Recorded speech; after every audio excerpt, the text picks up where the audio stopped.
என் தங்கப்பிள்ளையே, நாளைய தினம் இந்த தாயானவள் நான் சொல்லக்கூடிய ஒரு விஷயம் உன் வாழ்க்கையில் நடக்கக்கூடிய ஒரு நேரம் வந்து விட்டது. உன் தாயானவள் உன்னிடத்தில் ஒரு விஷயத்தை சொல்லும் பொழுது அதை முழுக்க முழுக்க நீ சரியாக புரிந்து கொள்ள வேண்டும். ஏனென்றால் எந்த ஒரு நல்லதுமே உன்னை வந்து சரியாக சேர்வதில்லை. அதற்கு முழுக்க இதுதான் காரணம். உன்னை தேடி வரும் நல்ல விஷயங்களை கவனிக்காமல் நீ விட்டது போதும். இனியும் எதையும் கவனிக்காமல் என் குழந்தை இருந்து விடாது. நாளைய தினம் 2 ஆண்கள் உன்னை தேடி உன் வாழ்க்கையில் வரப்போகிறார்கள். எக்காரணம் கொண்டும் இவர்களை நீ தவிர்த்து விடக்கூடாது. அதே நேரம் இவர்களை அடையாள காட்டவும், இவர்கள் யாரென்று உனக்கு சொல்லவும் தான் நான் வந்திருக்கிறேன். அதனால் இவர்களை பற்றிய ஒவ்வொரு விஷயங்களையும் நான் உனக்கு எடுத்துச் சொல்லிவிடுவேன். அதன் பிறகு நாளைய தினம் அவர்கள் மட்டும் உன் முன்னால் வந்துவிட்டால் நிச்சயமாக அதன் பிறகு உன்னுடைய வெற்றியை யாராலும் தடுத்து நிறுத்த முடியாது. உனக்கான நேரங்களையும் உனக்கான தருணங்களையும் நிச்சயமாக இனி யார் நினைத்தாலும் உன்னிடமிருந்து பறிக்க முடியாது என்பதனை முதலில் புரிந்து கொள். உனக்கு நடக்கும் ஒவ்வொரு சூழ்நிலைகளையும் நான் சரியாகவே உனக்கு எடுத்துச் சொல்லி கொண்டிருக்கும் இந்த நேரம், இந்த வாழ்க்கையில் இந்த தாயின் அன்பு இன்னமும் உன்னை முழுமையடையச் செய்ய வேண்டும் என்பதில் எந்த ஒரு மாற்று கருத்தும் கிடையாது. உனக்கான நம்பிக்கையை நான் உனக்கு கொடுக்க வேண்டும். உன்னை சுற்றி வந்து அத்தனை விஷயங்களையும் நிச்சயமாக வழிநடத்த வேண்டும் என்பதனை நீ மறந்து விடாதே. எந்த நொடியிலும் என் பிள்ளை தான் தொலைத்த விஷயங்களை எல்லாமும் நினைத்து வருந்த வேண்டாம். உனக்கு எல்லாமும் சரியாகவே நடக்கும் என்பதனை நீ புரிந்து கொள்ள முடியும். எப்படிப்பட்ட நிலையை எல்லாமோ கடந்து வந்த உனக்கு இது ஒன்றும் அவ்வளவு பெரிய காரியம் அல்ல. நீ நினைத்தால் இதையும் கடந்து வந்து விடுவாய். உனக்கு அதற்கு சரியான மன வலிமையை நான் கொடுத்திருக்கிறேன். ஆனால் சில விஷயங்கள் உன் வாழ்க்கையில் ஒரு மிகப்பெரிய நல்லதை நடத்தும் என்றால் அதை நாம் பெறாமல் சென்றுவிடக்கூடாதல்லவா? அதனை நாம் என்னவென்று உணராமல் சென்றுவிடக்கூடாதல்லவா? நமக்கான காலமும் நேரமும் நமக்கு எந்த நாளும் எல்லாவற்றையும் சரியாக உணர்த்தி கொடுக்கும் என்பதனை நீ புரிந்து கொள்ள வேண்டும். இத்தனை நாளும் உனக்கு கிடைத்த இந்த விஷயங்களை நீ சரியாக புரிந்து கொண்டாலே அது போதும். உன்னோடு நான் இருப்பது இனி எப்பொழுதும் உன்னை மேன்மைப்படுத்தும் என்பதனை நீ புரிந்து கொள். எல்லா நேரமுமே நான் வருவதை நீ ஏற்றுக்கொள்ளும்படி நான் உனக்கு உறுதுணையாக இருப்பதை நீ புரிந்து நடந்து கொள். எதிலுமே பின்தங்கி விடாதே. எந்த ஒரு விஷயத்தையுமே எண்ணி பின்வாங்கி விடாதே. இது போன்றவர்கள் உனக்கான உதவிகளோடு வரும்பொழுது சட்டென்று அதனை என் பிள்ளை நீ பெறாமல் விட்டுவிடக் கூடாதல்லவா? ஏனென்றால் இது உன்னுடைய வாழ்க்கையை உனக்கு சரி செய்து கொடுத்துவிடும். இன்பமோ மகிழ்ச்சியோ சந்தோஷமோ எதுவாக இருந்தாலும் ஒருவர் விட்டு கொடுத்தால் இன்னொருவர் கண்டிப்பாக சந்தோஷப்படுவார்கள். வலியோ துக்கமோ வேதனையோ எதுவாக இருந்தாலும் ஒருவர் மனது காயப்பட்டால் இன்னொருவர் மனது நிச்சயமாக கஷ்டப்படும். அன்போ காதலோ நட்போ இதில் யார் விட்டாலும் இன்னொருவருக்கு நிச்சயமாக வலிக்கும். இது மனிதனுக்குரிய ஒற்றுமை அல்ல, இதற்கு பெயர்தான் புரிதல். எப்பொழுதுமே ஒருவருக்கு ஒன்று என்றால் இன்னொருவருக்கு துடிக்கிறது என்றால் நிச்சயமாக அதுதான் இந்த வாழ்க்கையின் அடையாளம் என்பதனை முதலில் புரிந்து கொள்ள வேண்டும். வாழ்க்கையின் உண்மையான அன்பு என்பதனை நிச்சயமாக நீ தெரிந்து கொள்ள வேண்டும். என் குழந்தையே, வாழ்க்கையில் நிம்மதி வேண்டும் என்றால் எதை பற்றியும் அதிகமாக யோசிக்க கூடாது. எதையும் அதிகமாக நேசிக்கவும் கூடாது. எதையும் யாரிடம் அதிகமாக எதிர்பார்க்கவும் கூடாது. இதை செய்தாலே போதும், இந்த வாழ்க்கையில் நிம்மதி என்பது உன்னை தேடி வந்துவிடும். இந்த கால அதிசயம் என்ன தெரியுமா? இதயங்களை புதைத்துவிட்டு இந்த மனிதர்கள் உயிர் வாழ்ந்து கொண்டிருக்கிறார்கள். இதுதான் அதிசயம். முன்பு போலெல்லாம் இப்பொழுது என் பிள்ளை நீ இல்லை, அதிகமாக மாறிவிட்டாய். எதுக்குமே என் குழந்தை ஆசைப்படுவதில்லை. எந்த எதிர்பார்ப்புகளும் உன்னிடம் இல்லை. யாருடனும் பேச வேண்டும் என்று என் பிள்ளைக்கு தோன்றவில்லை. என்ன நடந்தாலும் என் குழந்தைக்கு கோபம் வந்துவிடவில்லை. ஏன் இந்த திடீர் மாற்றம் உனக்குள் வந்திருக்கிறது என்று உனக்குள்ளேயே சில கேள்விகள் வருகிறதல்லவா? இதற்கு பெயர்தான் நிம்மதி. இதற்கு பெயர்தான் நீ உன் மனதிற்குள் அழுகின்ற விஷயங்களை வெளிக்காட்டாமல் இதிலிருந்து மீண்டு வருகின்ற நேரம். இதனையெல்லாமும் நீ புரிந்து கொள்ள வேண்டும். இதனையெல்லாமும் என் பிள்ளை நீ நிச்சயமாக தெரிந்து கொள்ள வேண்டும்.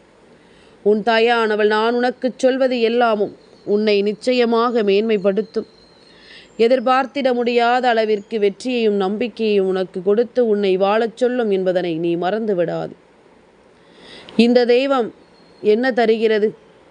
கொடுக்கின்ற மனபலத்தை இழந்து விட்டால் உன் உடல் பலம் ஒன்றுக்கு உதவாது. அதனால் எப்பொழுதுமே நீ தைரியமாக இருக்க வேண்டும். மன வலிமைதான் உடலை வலிமைப்படுத்தும் என்பதனை யாரும் மறக்கக்கூடாது. செய்கின்ற இடத்தில் வேலையை செய்து கொண்டிருப்பவன் மனபலத்தோடு உடல் பலத்தோடு நின்று கொண்டிருக்கும் பொழுது அந்த இடத்தில் நாமும் அவர்களிடத்தில் அந்த விஷயத்தை சரியாக கையாள நமக்கு தகுந்தது போல நாம் நம்மை மாற்றிக்கொண்டு பயன்படுத்தி கொள்ள வேண்டுமே தவிர ஒரு நாளும் மன வலிமையோடு நிற்கின்றவர்களை கேலியும் கிண்டலும் செய்தாயானால் நீதான் நொடிந்து போக வேண்டிய நிலைமை வரும் என்பதனையும் மறக்கக்கூடாது. உன் தாயானவள் இந்த வராகி உன் வாழ்க்கையில் நடக்கும் சில விஷயங்களை நான் ஒவ்வொரு முறையும் உனக்கு வெளிச்சம் போட்டு காட்டுவதற்கும் சில விஷயங்கள் இருக்கிறதல்லவா? வயதுக்கு மீறிய வாழ்க்கையும் வாழ்க்கைக்கு மீறிய வழியும் இருப்பதால் என்னவோ வயதாகாமலேயே இந்த வாழ்க்கை வெறுத்து விடுகின்றது. வயதாகாமலேயே இந்த வாழ்க்கையில் உனக்கான பல விஷயங்கள் எல்லாம் நடக்க தொடங்கி இருக்கிறது என்பதனை நீ மறந்து விடாதே. நல்லது வேண்டி நான் உனக்கு செய்யக்கூடிய இந்த விஷயங்களை நீ முழுக்க முழுக்க உன் வசமாக்கி கொள்ள வேண்டும். என் குழந்தையே, ஒரு வயது இப்படித்தான் இந்த வாழ்க்கையை வாழ வேண்டும் என்று சொல்லித்தரும். அதே நேரம் அந்த வாழ்க்கை உன்னால் தாங்க முடியாத ஒரு வழியை கொடுக்கிறது என்று வைத்துக்கொள். அதனால்தான் வயது ஏறுவதற்கு முன்பாகவே உனக்கு வாழ்க்கை வெறுத்து விடுகிறது. சிறு வயதிலேயே பல பிரச்சனைகளை இன்று இருக்கின்ற பிள்ளைகள் சந்திக்க தொடங்கி விடுகிறார்கள். சிறு வயதிலேயே மேலும் மேலும் பல சோதனைகள் இந்த பிள்ளைகளுக்கு வர தொடங்கி விடுகிறது. வாழ்க்கை பல போராட்டங்களை தாண்டித்தான் சென்று கொண்டிருக்கின்றது. அதனால்தான் இன்றிருக்கின்ற பிள்ளைகள் பல வைராக்கியத்தை தனக்குள் வைத்து கொள்கிறார்கள். என்ன தெரியுமா? நான் அதிகமாக கஷ்டப்பட்டு கொண்டிருந்தேன்.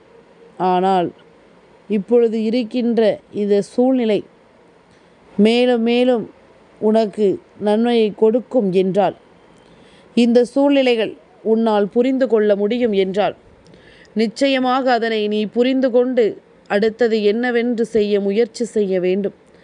புரியாத பட்சத்தில் நீ இப்படியே இருந்துவிடக்கூடாது என்பதனை முதலில் புரிந்து கொள். உனக்கென நான் சொல்லித்தரக்கூடிய இந்த விஷயங்கள் அத்தனையையும் நீ எப்பொழுதுமே கவனமாக பெற்றுக்கொள்ள தயாராகிவிடு. உன் தாயானவள் சொல்வது போல நான் சொல்கின்ற ஒருவரின் காலில் இப்படி ஒரு அடையாளம் இருக்கிறது. என் குழந்தையே, எந்த நாளும் நமக்கு தோன்றக்கூடிய சில விஷயங்களை நாம் முழுக்க முழுக்க யோசிக்கிறோம். நம்மை தேடி வருகின்ற இந்த மனிதர்களை நாம் முழுமையாக நம்பிவிடுவதில்லை. அதே நேரம் யார் என்ன சொன்னாலும் அதனை நீ பெரிதுபடுத்தி கொள்வது இல்லை என்பதனை மறந்து விடாதே.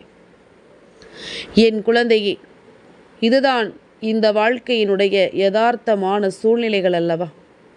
இதுதான் இந்த வாழ்க்கை உனக்கு தருகின்ற யதார்த்தமான நிலைகள் அல்லவா? ஒவ்வொன்றையும் என் பிள்ளை நீ புரிந்து கொள்ள வேண்டும். ஒவ்வொன்றையும் என் பிள்ளை நீ நிச்சயமாக என்னவென்று தெரிந்து கொள்ள வேண்டும். உனக்காக நான் இருக்கும் இந்த காலம் முழுக்க உனக்கு நல்லதை உருவாக்கித் தரும் என்பதனை நீ மறக்கக்கூடாது. உனக்கான எல்லா தேவைகளையும் இந்த வாழ்க்கை நடத்தி தரும் என்பதனையும் நீ மறக்கக்கூடாது. என்ன நடக்கிறது என்பதும் ஏது நடக்கிறது என்பதும் என் குழந்தை நீ உணர வேண்டிய அவசியம்தானே. எதையுமே கடந்து என் பிள்ளை நீ நிச்சயமாக வாழ வேண்டும். எதையும் தாண்டி என் பிள்ளை நீ சந்தோஷமாக இந்த வாழ்க்கையை வாழ்ந்து காட்ட வேண்டும். அதற்கு இது போன்ற சில உண்மையான மனிதர்களினுடைய உதவி உனக்கு கிடைக்க வேண்டும்.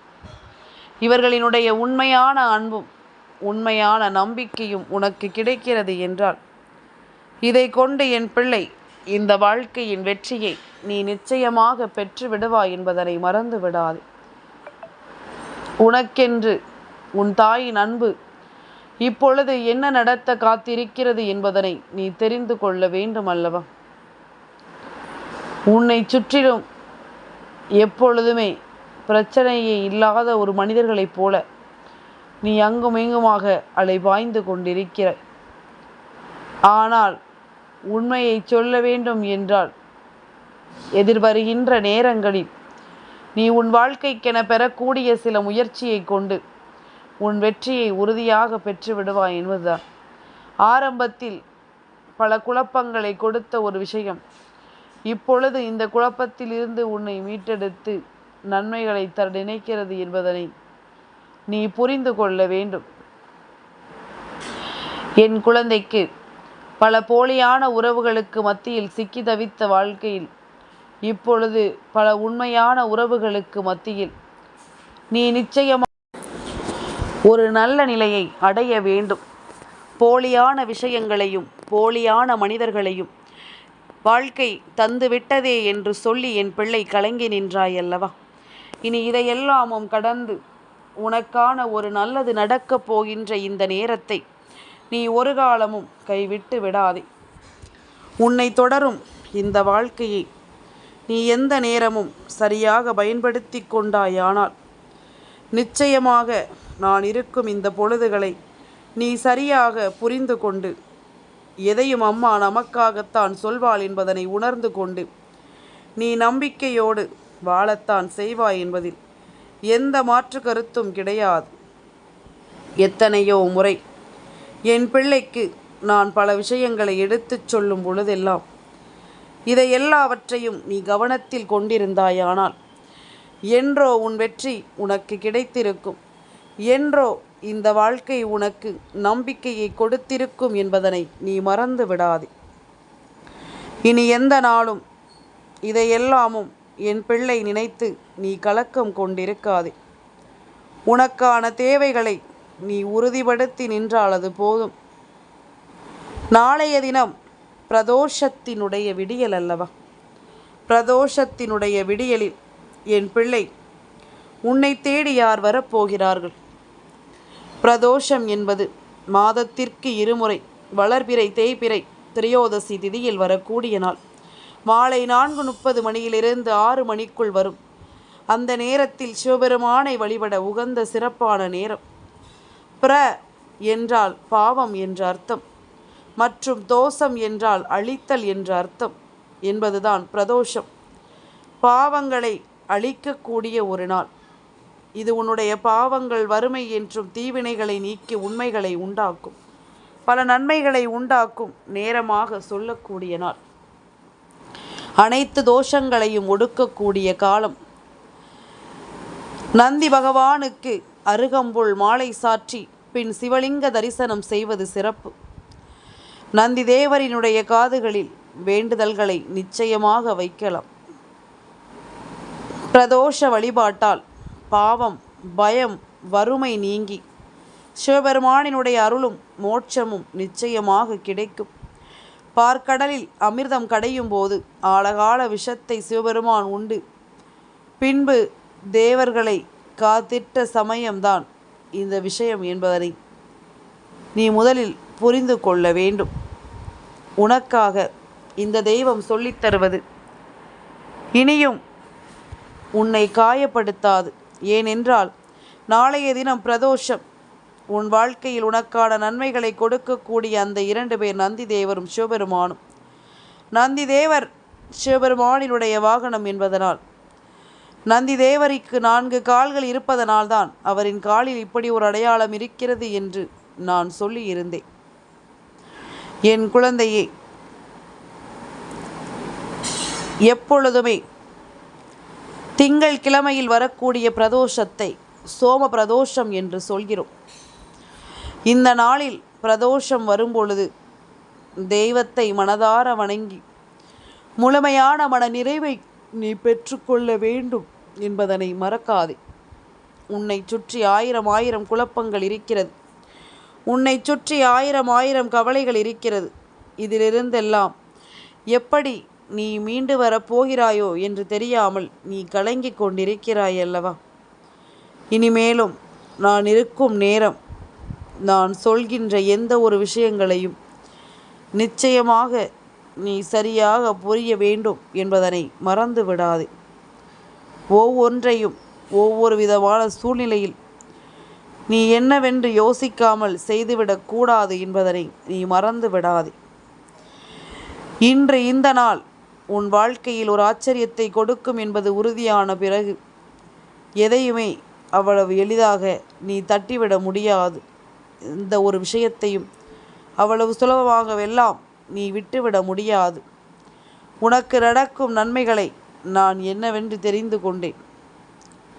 சுற்றி வரக்கூடிய சில விஷயங்கள் உனக்கான உண்மைகளை எப்பொழுதுமே எடுத்துச் சொல்ல வரும் என்பதனை நீ புரிந்து கொள்ள வேண்டும். ஆசைப்படுகின்ற விஷயங்கள் அத்தனையிலும் நம் வாழ்க்கையில் நாம் விரும்புகின்ற நன்மைகள் நிச்சயமாக நடக்கும். சுற்றிலும் முற்றிலும் பார்த்து கொண்டு வாழ்க்கையில் இது நடக்குமா அது நடக்குமா என்று பதறிக்கொண்டிருக்காமல் உனக்கான நேரங்கள் முழுக்க உன்னை நிச்சயமாக இந்த வாழ்க்கை மேன்மைப்படுத்துவதையும் நீ புரிந்து கொள்வாய். உன் தாயானவள் உன்னிடத்தில் சொல்ல நினைக்கும் இந்த விஷயங்கள் அத்தனையையும் நீ புரிந்து கொண்டால் தினம் தினம் உன் வாழ்க்கையின் வெற்றியின் முகம்தான். தினம் தினம் இந்த வாழ்க்கையில் நீ ஆசைப்படுவது எல்லாமும் உனக்கு நடந்தே தீரும். சிவபெருமானையும் நந்தி தேவரையும் நாளைய பிரதோஷ நேரத்தில் மனதார நினைக்கும் பிள்ளைகள் வாழ்க்கையில் நீ எண்ணியது போலவும் பல நல்ல விஷயங்கள் நடக்கும். தெய்வம் நினைப்பது போலவும் பல அதிர்ஷ்டங்கள் உன்னை தொடரும். எப்பொழுதும் இது போன்ற ஒரு சந்தோஷமான விஷயங்களை இந்த வாழ்க்கையில் நடந்துவிட வேண்டும் என்று நான் விரும்புகின்றேன். இவை எல்லாமுமாக உனக்கு இந்த வாழ்க்கை கொடுக்கின்ற ஒவ்வொரு விஷயங்களையும் நீ சரியாக புரிந்து கொள்ள வேண்டும் என்பதனை நீ மறக்காதே. நான் இருக்கும் காலம் மட்டும் உன்னை தொடரும் விஷயங்களை உனக்கு எழுதி சொல்ல வேண்டியது என்னுடைய பொறுப்பல்லவா? என்னுடைய பொறுப்பில் இருந்து ஒருபோதும் நான் தவறியது கிடையாது. பிரதோஷ நேரம் வந்துவிட்டது. நந்தி தேவரையும் சிவபெருமானையும் நீ வணங்க வேண்டும். நந்தி தேவருக்கு நீ நன்றி சொல்லும் விதமாக உன் வீட்டிற்கு அருகில் இருக்கக்கூடிய மாடுகளுக்கு நீ வாழைப்பழத்தை அதற்கு உணவாக கொடுத்தால் போதும். நிச்சயமாக உனக்கு நீ வேண்டிய ஆசீர்வாதங்கள் எல்லாமும் சரியாகவே நடக்கும் என்பதனை நீ மறந்து விடாதே. சரியான விஷயங்களை எல்லாமும் இது நினைவாக எடுத்து சொல்லும் என்பதனை நீ மறந்து விடாதே. நான் இருக்கும் இந்த நேரத்தில் நீ எல்லாவற்றையும் சரியாக புரிந்து கொண்டாயானால் இனி நான் வரவில்லை என்றாலும் உன் வாழ்க்கையை உன்னால் காப்பாற்றி கொள்ள முடியும் என்பதனை மறந்து விடாது. என் குழந்தையை அம்மா அம்மா என்று அழைக்கும் பொழுதெல்லாம் நமக்கு நினைவில் வருகின்ற சில விஷயங்களுள் இது போன்ற உயிரினங்கள் நம்மை இந்த உலகத்தை விட்டு பிரிந்து செல்லும் பொழுது கூட அம்மா என்று அழைக்கவில்லையே என்பது போன்ற ஒரு உணர்வு வந்துவிடும். எதையுமே நம்முடையது என்ற எண்ணம் வேண்டும். வாழ்க்கையின் எந்த விஷயங்களையும் அடைய முடியும் என்ற சிந்தனை வேண்டும். உன்னால் பல முடிவுகளையும் இனி மாற்றிவிட முடியும் என்பதனை கட்டாயமாக நீ மாற்றிக்கொள். அது போதும். என்றுமே தாயின் அன்போடு உன்னை வாழச் சொல்வதை நான் அங்கே நின்று உனக்கான வெற்றியை உறுதிப்படுத்துவதை நான் முன்னின்று உனக்கு தெரியப்படுத்துவேன் என்பதனையும் நீ மறக்கக்கூடாது. நல்லதே நடக்கட்டும் என் பிள்ளைக்கு. நமச்சிவாய சொல். உன் வாழ்க்கையின் வெற்றி உன்னை தேடி வரும். என் தங்கப்பிள்ளைக்கு இந்த வராகி அம்மாவினுடைய ஆசீர்வாதங்கள் எப்பொழுதும் உண்டு.